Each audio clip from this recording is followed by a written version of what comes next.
జార్ఖండ్లో కిడ్నాప్కు గురైన టీడీపీ నేత ప్రకాశం డైరీ చైర్మన్ చల్లా శ్రీనివాసరావు ఆచూకీ లభించింది. కిడ్నాపర్ల చెర నుంచి శ్రీనివాసరావును రక్షించారు జార్ఖండ్ పోలీసులు. మొత్తం 8 మంది కిడ్నాపర్లను పోలీసులు అరెస్టు చేశారు. కిడ్నాప్ చేసిన వాళ్ళు కూడా తెలుగువారే అని తెలుస్తోంది.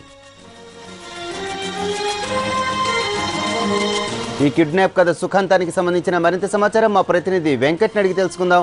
వెంకట్, చెప్పండి, శ్రీనివాసరావు కిడ్నాపర్ల చెర నుంచి ఎప్పుడు బయటపడ్డారు? ఆయన కిడ్నాప్ చేసింది ఎవరు? వరప్రసాద్ గత 3 రోజుల క్రితం జార్ఖండ్ లో కిడ్నాప్ అయిన ప్రకాశం జిల్లా ఒంగోలు డైరీ చైర్మన్ చల్లా శ్రీనివాసరావు ఆచూకీ లభ్యమైంది. ప్రస్తుతం ఆయన జార్ఖండ్ పోలీసుల దగ్గర సురక్షితంగా ఉన్నారు. అంటే ఆయన గత 3 రోజుల క్రితం జార్ఖండ్ లో కిడ్నాప్ గురయ్యారు. గత కొంతకాలంగా ఆయన జార్ఖండ్ రాష్ట్రంలో పలు ప్రాంతాల్లో ఆయన రోడ్ కాంట్రాక్ట్ నిర్మాణ పనులు చేస్తున్నారు. ఈ నేపథ్యంలో కాంట్రాక్ట్ పనులు పరిశీలించేందుకు వెళ్ళిన శ్రీనివాసరావును గత 3 రోజుల క్రితం కొంతమంది దుండగులు కిడ్నాప్ చేశారు. ఈ నేపథ్యంలో జార్ఖండ్ పోలీసులు దీనికి సంబంధించిన సమాచారం అందుకున్న జార్ఖండ్ పోలీసులు శ్రీనివాసరావు ఆచూకీ కోసం తీవ్ర గాలింపు చర్యలు చేపట్టారు.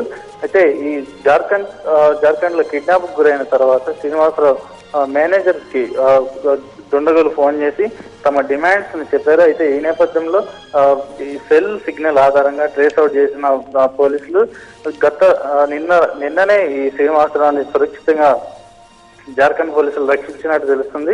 అంటే శ్రీనివాసరావుతో పాటు అతని మేనేజర్ కూడా అతనితో పాటు కిడ్నాప్ గురయ్యారు. ఆయన కూడా సురక్షితంగా ఉన్నట్టు ప్రస్తుతం తెలుస్తుంది. అయితే దీనికి సంబంధించిన సమాచారం కూడా వాళ్ళ కుటుంబ సభ్యులకు జార్ఖండ్ పోలీసులు అందించారు. అయితే మరి కాసేపట్లోనే శ్రీనివాసరావుతో పాటు శ్రీనివాసరావుని కిడ్నాప్ చేసిన మరో 8 మందిని కూడా పోలీసులు మీడియా ముందుకు ప్రవేశపెట్టే అవకాశం ఉంది.